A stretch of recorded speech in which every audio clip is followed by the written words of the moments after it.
AC आनजादाव उथ्रिसारनानै गोग्गानाय लाबोनो हादों। दिनै नोंथांमोना गाजा गोमजायै बरायदों। मा फोरमायगोन गामिनि दैदेनगिरि?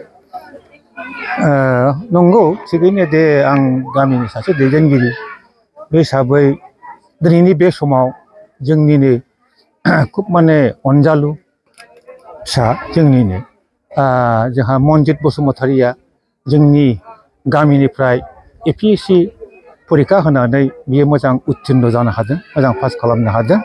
दा बे खेथ्रआव आं बुंगोन जे बेयो नट अनलि जोंनि गामिनि थाखायल' गौरब नङा, माने खुब माने सुनाम नङा, बियो गथै जोंनि क'क्राझार जिल्लानि थाखायबो एसे माने गौरब बान्दित आरोखि। जोंनि बर' हारियाव माने बुंनो थाङोब्ला गिबिफ्राव बेफोरबादि APSC बा UPSC एग्जामफ्राव खुब खम गथ'आ उत्तीर्ण जायोमोन। दा देग्लाय नुनो मोनदों जे APSC परिखायाव जोंनि बर'निफ्रायबो प्राय 14 जनसो गथ'फ्रा मोजां पास खालामनानै बारग'लांनो हादों आरोखि। दा जोङो बिथांमोननिफ्राय जोङो आसा खालामदों जे बिथांमोनजों लोगोसे जोंनि फैबाय थानाय इयुननि जायनाखि फरायसा फरायसुलि गथ'फोर हिनजावसा हौवासानो बुं, दा बिथांमोनहाबो बिथिंनि जेनाखि गोसोनि जेनाखि माने खुब माने स्ट्रंलि माने मोनसे एम थायो आरोखि। बे एमखौ मोननोब्ला, बे थांखिखौ जाफुंसार होनोब्ला गोसोआव मोनसे माबा थानांगौ आरोखि, साननाय थानांगौ जे आं खेबसेजों नङा, खेबनैजों नङा, खनथामजों नङा, आं निस्सय बबेबा समाव बेखौ उथ्रिनो हागोन। निस्सय आंखौ उथ्रिनानै आं आंनि एमसिम आं थांनो हागोन। आङो समाजनि थाखायबो किसु एसे हखा होनो हागोन आरो नट अनलि समाज आरो रायजो राजा बा भबिष्यत बा इयुननि फैबाय थानाय गथ' गथायफोरनि थाखायबो आं एसे उत्साहजनक एसे माबा होनो हागोन आरोखि, मा होनो बेखौ धावथि होनो हागोन आरोखि।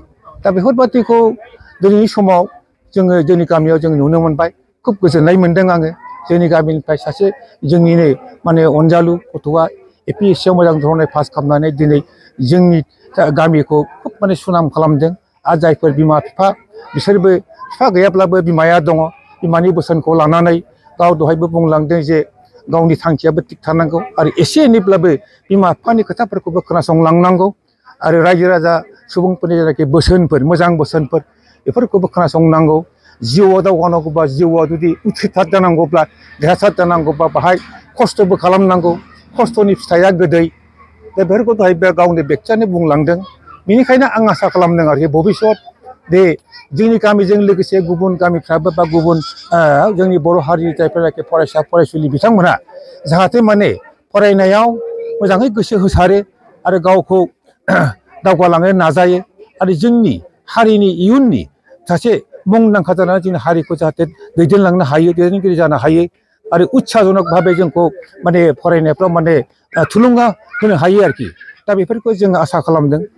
दा आंनि जोबथायाव बुंनांगौआ बेनो, आङो दिनैनि बे गामिनि गावबुरा जानानै जोङो रायजो राजाखौ लानानै जोङो मनजित बसुमतारिखौ गोसो गोरबोनिफ्राय रोजा रोजा जों साबायखर बावदों, मान बावदों। बिनि बिमा दङ, गोरबोनि बिमा। दा बिमानिसिमबो जोंनि मान बावनाय दङ आरो सिबिनाय दङ। लोगोसे बिनि बिमादै बा बिमायं बिसोरबो दंफायो लोगोसे दिनै नुजाफैदों बेहाय जोंनि बे माबायाव प्रग्रामाव। दा बिथांमोननिसिमबो आंनि साबायखर थाबाय। जाहाथे माने बिथांमोननि दैदेननायाव दिनैनि बे मनजित बसुमतारिया गावखौ सासे गिदिर मानसियाव मानो हाबाय, दिन्थिनो हाबाय। बेनि थाखायनो आं रोजा रोजा आरोबाव खेबसे साबायखर होनानै आंनि बिबुंथिखौ आंनि सिगाङाव फोजोबबाय। गोजोन्थों।